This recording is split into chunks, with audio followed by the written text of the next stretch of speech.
बिस्मिल्लाहिर्रहमानिर्रहीम। अस्सलाम वालेकुम students, welcome back to the new video and welcome back to the channel Padho Likho. Students, आज की इस वीडियो में मैं आप लोगों को पास्ट पार्टिसिपल्स के बारे में और परफेक्ट पार्टिसिपल्स के बारे में बताऊंगा। पास्ट पार्टिसिपल्स और परफेक्ट पार्टिसिपल्स ये भी नॉन फाइनाइट वर्ब्स हैं। नॉन फाइनाइट वर्ब्स का मतलब ऐसी वर्ब्स जो टेंस के अकॉर्डिंग और सब्जेक्ट के अकॉर्डिंग चेंज ना हों। यानी कि नॉन फाइनाइट वर्ब्स हमें वक़्त के बारे में नहीं बताती कि कोई एक्शन कब हो रहा है, और ना ही नॉन फाइनाइट वर्ब्स सेंटेंस में अपनी फॉर्म को बदलती हैं, चाहे पास्ट टेंस हो, चाहे प्रेजेंट टेंस हो, चाहे फ्यूचर टेंस हो। तो स्टूडेंट्स, एक बात क्लियर कर लें कि पार्टिसिपल्स की बेसिकली दो ही टाइप्स हैं, प्रेजेंट पार्टिसिपल्स और पास्ट पार्टिसिपल्स। परफेक्ट पार्टिसिपल्स या पार्टिसिपल्स की कोई अलग से टाइप नहीं है। तो चलिए स्टूडेंट्स, पहले हम लोग पास्ट पार्टिसिपल्स के बारे में पढ़ते हैं। 9th क्लास के स्टूडेंट्स अपनी इंग्लिश की टेक्स्ट बुक का पेज नंबर 26 खोलकर अपने सामने रख लें, क्योंकि टेक्स्ट बुक में जो एग्जांपल्स मौजूद हैं उनके बारे में भी हम लोग आज पढ़ेंगे। तो सबसे पहले देखते हैं कि पास्ट पार्टिसिपल्स का मतलब क्या होता है। सेंटेंस में मौजूद वर्ब की थर्ड फॉर्म को पास्ट पार्टिसिपल्स कहा जाता है। वर्ब की टोटल 4 फॉर्म्स होती हैं।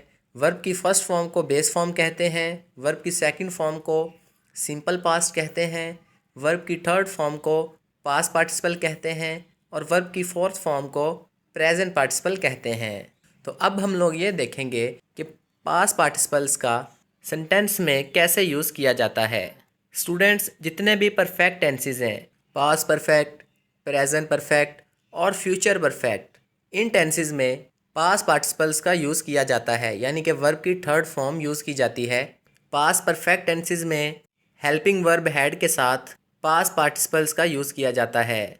स्टूडेंट्स, अगर आप लोगों को याद हो तो मैंने आप लोगों को बताया था कि जो नॉन फाइनाइट वर्ब्स होती हैं वो सेंटेंस में मेन वर्ब का काम नहीं करती, लेकिन अगर किसी हेल्पिंग वर्ब के साथ नॉन फाइनाइट वर्ब्स का यूज़ किया जाए तब नॉन फाइनाइट वर्ब्स सेंटेंस में मेन वर्ब का काम कर सकती हैं। जैसे कि अगर अकेली V3 इस पास्ट पार्टिसिपल को हम लिख दें तो ये मेन वर्ब का काम नहीं करेगी, लेकिन अगर किसी ना किसी हेल्पिंग वर्ब के साथ पास्ट पार्टिसिपल को लिख दिया जाए तब ये non finite verb main verb का काम कर सकती है। तो पास्ट परफेक्ट टेंस की एग्जांपल देखते हैं जिसमें पास्ट पार्टिसिपल्स का यूज़ किया जाता है। They had divided the property among them. वो अपने दरमियान जायदाद तकसीम कर चुके थे। इस सेंटेंस में स्टूडेंट्स हैड इस हेल्पिंग वर्ब के साथ एक पास्ट पार्टिसिपल वर्ब डिवाइडेड का यूज़ किया गया है। He had won the race. वो दौड़ जीत चुका था।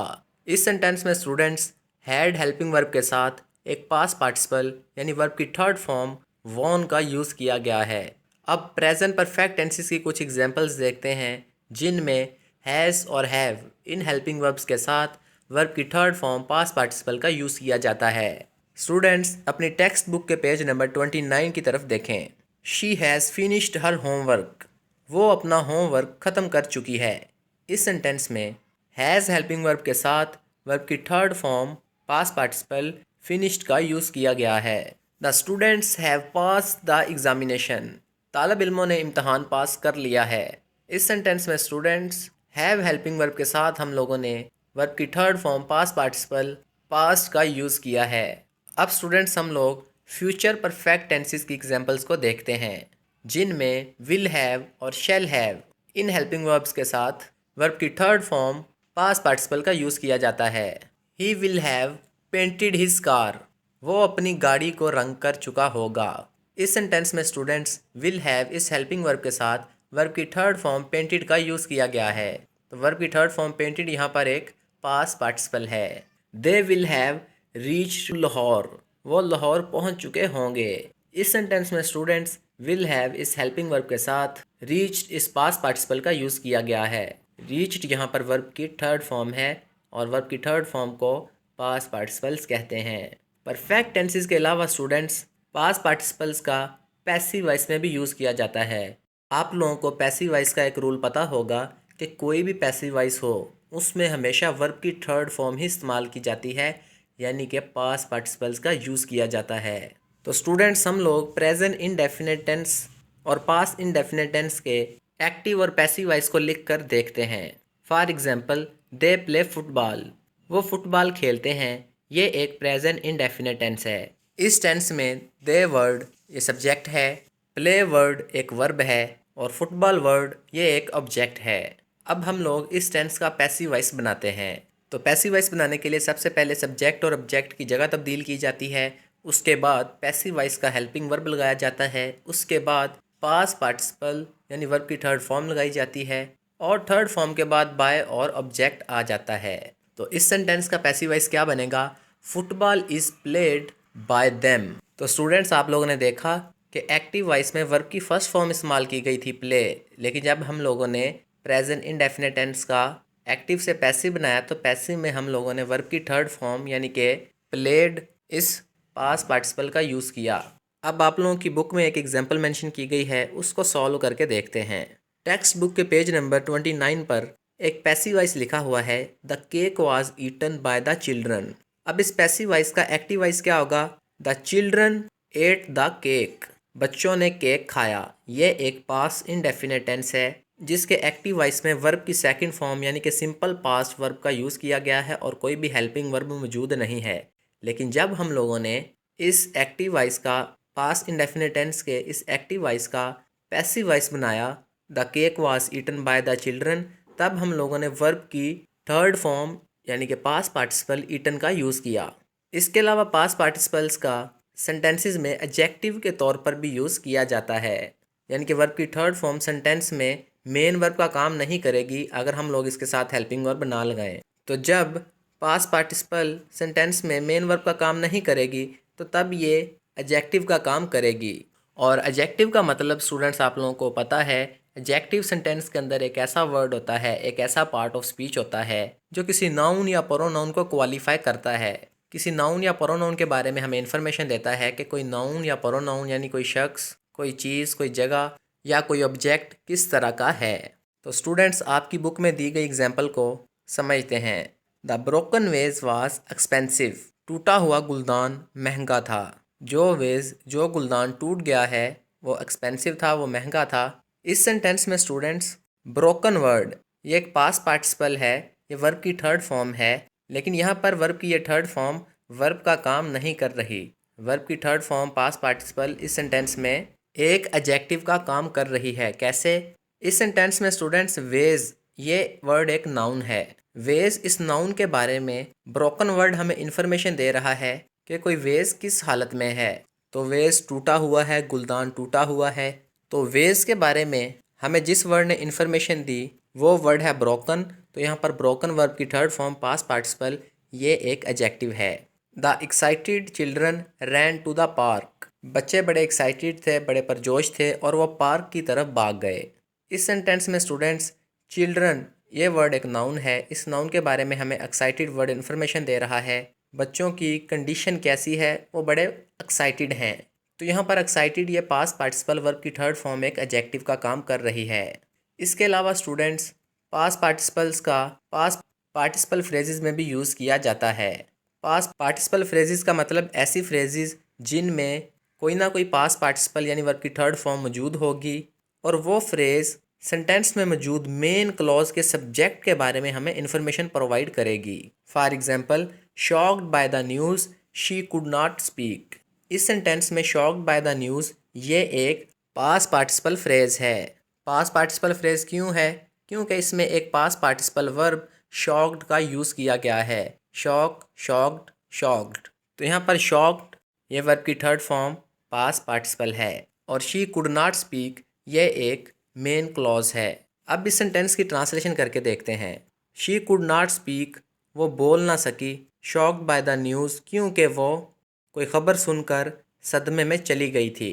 तो इस सेंटेंस में शॉक्ड बाय द न्यूज़ इस पास्ट पार्टिसिपल फ्रेज़ ने मेन क्लॉज के सब्जेक्ट शी के बारे में हमें इन्फॉर्मेशन दी है और मेन क्लॉज के सब्जेक्ट शी को डिस्क्राइब किया है। ख़बर सुनकर सदमे की वजह से वो बोल ना सकी। तो यहाँ पर शॉक्ड बाय द न्यूज़ ये पूरी पास्ट पार्टिसिपल फ्रेज़ एक एडजेक्टिव फ्रेज़ का भी काम कर रही है। मेन क्लॉज के सब्जेक्ट प्रोनाउन शी के बारे में हमें एडिशनल इन्फॉर्मेशन दे रही है। प्रोनाउन शी को ये phrase shocked by the news describe कर रही है। तो ये बात स्टूडेंट्स आप लोग नोट कर लो कि past participle phrases be adjective phrase का काम करती हैं जब वो मेन क्लॉज के सब्जेक्ट, नाउन या प्रोनाउन को डिस्क्राइब करें। एक और एग्जांपल देखें students, broken by the wind, the window needed repair. वो खिड़की जो तेज़ हवा की वजह से टूट गई थी, अब उसे मरम्मत की ज़रूरत है। यहाँ पर ब्रोकन बाय द विंड ये एक पास्ट पार्टिसिपल फ्रेज है, क्योंकि ये फ्रेज एक पास्ट पार्टिसिपल ब्रोकन के साथ स्टार्ट हो रही है, वर्ब की थर्ड फॉर्म के साथ स्टार्ट हो रही है। और ब्रोकन बाय द विंड ये पास्ट पार्टिसिपल फ्रेज एक एडजेक्टिव फ्रेज का भी काम कर रही है, क्योंकि ये फ्रेज मेन क्लॉज के नाउन यानी कि सब्जेक्ट विंडो के बारे में एडिशनल इन्फॉर्मेशन प्रोवाइड कर रही है। विंडो इस नाउन को, इस सब्जेक्ट को डिस्क्राइब कर रही है। ये एडजेक्टिव और past participle phrase broken by the wind, वो खिड़की जो टूटी हुई है, जो हवा की वजह से टूट गई थी, अब उसे मरम्मत की ज़रूरत है। तो स्टूडेंट्स, ये था पास्ट पार्टिसिपल का कंसेप्ट। अब हम परफेक्ट पार्टिसिपल के कंसेप्ट को समझते हैं। परफेक्ट पार्टिसिपल्स भी नॉन फाइनाइट वर्ब्स होती हैं। परफेक्ट पार्टिसिपल्स उस एक्शन के बारे में बताती हैं जो एक्शन दूसरा एक्शन होने से पहले कंप्लीट हो चुका होता है। यानी कि एक एक्शन पहले कंप्लीट हुआ, उसके बाद दूसरा एक्शन शुरू हुआ। तो जो दूसरा एक्शन है ना, उसके शुरू होने से पहले पहले जो पहला एक्शन है वो कंप्लीट हो चुका होता है। इस एक्शन के बारे में बात करने के लिए परफेक्ट पार्टिसिपल्स का यूज़ किया जाता है। परफेक्ट पार्टिसिपल्स कैसे बनते हैं इसके बारे में बात करते हैं। हैव वर्ब की बेस फॉर्म के साथ अगर हम आईएनजी लगा दें तो वर्ड बन जाएगा हैविंग। और हैविंग इस प्रेजेंट पार्टिसिपल के साथ जब हम लोग पास्ट पार्टिसिपल यानी V3 लगाएंगे तो बन जाएगा एक परफेक्ट पार्टिसिपल। तो परफेक्ट पार्टिसिपल्स का पैटर्न क्या बनेगा? Having plus past participle. Having यहाँ पर एक प्रेजेंट पार्टिसिपल है, वर्ब की फोर्थ फॉर्म है, और पास्ट पार्टिसिपल वर्ब की थर्ड फॉर्म है। हैविंग प्लस पास्ट पार्टिसिपल को हम परफेक्ट पार्टिसिपल कहेंगे। ये बात याद रखें स्टूडेंट्स कि परफेक्ट पार्टिसिपल्स में हमेशा हैविंग वर्ड लाजमी आएगा और साथ इसके वर्ब की थर्ड फॉर्म लाजमी लगी होगी। वो वर्ब की थर्ड फॉर्म कोई भी हो सकती है। हैविंग के साथ हम लोग वर्कड लगा सकते हैं, हैविंग के साथ हम लोग जंप्ड लगा सकते हैं, या किसी और वर्ब की थर्ड फॉर्म लगा सकते हैं। लेकिन ये याद रखें कि हैविंग वर्ड लाजमी आएगा वर्ब की थर्ड फॉर्म के साथ। और यहाँ से आप लोग ये पहचान कर लेना कि हैविंग प्लस पास्ट पार्टिसिपल ये एक परफेक्ट पार्टिसिपल है। For example, having eaten the food he went for a walk. खाना खाने के बाद वो सैर के लिए चला गया। अब फोकस करें students, having eaten the food, खाना खाने के बाद वो वॉक करने के लिए गया। पहले किसी शख्स ने, किसी लड़के ने खाना खाया, खाना पहले खाया, ये एक्शन पहले हुआ। इस एक्शन के बाद दूसरा एक्शन हुआ, वॉक करने का एक्शन स्टार्ट हुआ। तो दूसरा एक्शन शुरू होने से पहले एक एक्शन कंप्लीट हो चुका है, इसके बारे में बात करने के लिए परफेक्ट पार्टिसिपल्स का यूज़ किया जाता है। तो जैसे कि हमने अभी देखा, हैविंग ईटन द फूड, खाना खाने के बाद, he went for a walk, वो सैर करने के लिए चला गया। अब students, having eaten the food ये एक परफेक्ट पार्टिसिपल फ्रेज भी है जो कि मेन क्लॉज के सब्जेक्ट के एक्शन के बारे में बता रही है कि मेन क्लॉज के सब्जेक्ट ने, किसी नाउन या प्रोनाउन ने खाना पहले खाया और वॉक करने के लिए वो बाद में गया। तो students, perfect participle phrases adverb phrases का भी काम करती हैं। एक और एग्जांपल देखें students, having finished the project they relaxed. Project ख़त्म करने के बाद उन्होंने आराम किया। प्रोजेक्ट पहले ख़त्म किया, ये एक्शन पहले हुआ, इसके बाद दूसरा एक्शन स्टार्ट हुआ, रिलैक्स करने का एक्शन। तो इस सेंटेंस में हैविंग फिनिश्ड ये एक परफेक्ट पार्टिसिपल है और हैविंग फिनिश्ड द प्रोजेक्ट ये एक परफेक्ट पार्टिसिपल फ्रेज है। और दे रिलैक्स्ड ये मेन क्लॉज है। हैविंग फिनिश्ड द प्रोजेक्ट इस परफेक्ट पार्टिसिपल फ्रेज ने मेन क्लॉज के सब्जेक्ट दे के एक्शन के बारे में डिस्क्राइब किया है। तो ये परफेक्ट पार्टिसिपल फ्रेज एक एडवर्ब फ्रेज का भी काम कर रही है। परफेक्ट पार्टिसिपल फ्रेज हमेशा हैविंग वर्ड के साथ ही स्टार्ट होगी।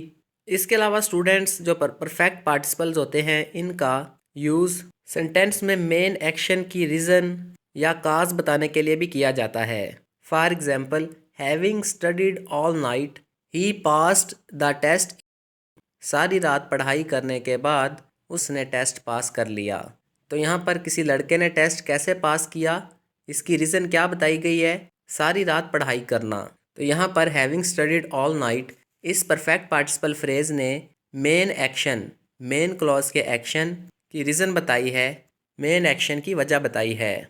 इसके अलावा परफेक्ट पार्टिसिपल्स का सेंटेंसेस में इसलिए यूज़ किया जाता है कि ताकि बार बार सब्जेक्ट, नाउन या प्रोनाउन लिखने से बचा जा सके। या फिर ऐसे कह लें, फुल क्लॉजेस को शॉर्ट करने के लिए, फुल क्लॉजेस को शॉर्ट फॉर्म में लिखने के लिए भी परफेक्ट पार्टिसिपल्स का यूज़ किया जाता है। For example, because he had failed the test he was sad. क्योंकि वो टेस्ट में फ़ेल हो गया था इसलिए वो बड़ा दुखी था। अब इस सेंटेंस को हम लोग परफेक्ट पार्टिसिपल का यूज़ करके शॉर्ट करते हैं, शॉर्ट फॉर्म में लिखते हैं। Having failed the test he was sad.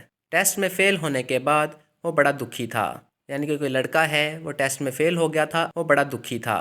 तो हम लोगों ने परफेक्ट पार्टिसिपल का यूज़ करके एक लॉन्ग सेंटेंस को, एक कम्प्लेक्स सेंटेंस को शॉर्ट फॉर्म में लिख दिया। और साथ ही साथ परफेक्ट पार्टिसिपल का यूज़ करने की वजह से हम लोगों ने सब्जेक्ट, प्रोनाउन ही को सिर्फ एक ही बार लिखा सेंटेंस में। तो स्टूडेंट्स, ये जो अभी तक हम लोगों ने बात की है परफेक्ट पार्टिसिपल के बारे में, ये एक्टिव परफेक्ट पार्टिसिपल का स्ट्रक्चर था। अब हम लोग पैसिव परफेक्ट पार्टिसिपल के स्ट्रक्चर के बारे में बात करते हैं। तो पैसिव परफेक्ट पार्टिसिपल का स्ट्रक्चर देखें, having been plus past participle. Having के साथ सिर्फ बीन वर्ड का एडिशन करना है और साथ पास्ट पार्टिसिपल लगा देना है, तो ये बन जाएगा पैसिव परफेक्ट पार्टिसिपल का स्ट्रक्चर। एक एग्जांपल देखें students, having been warned about the storm they stayed indoors. लोगों को स्टॉर्म के बारे में, तूफान के बारे में ख़बरदार कर दिया गया था और इस वजह से लोग घरों के अंदर ही रहे।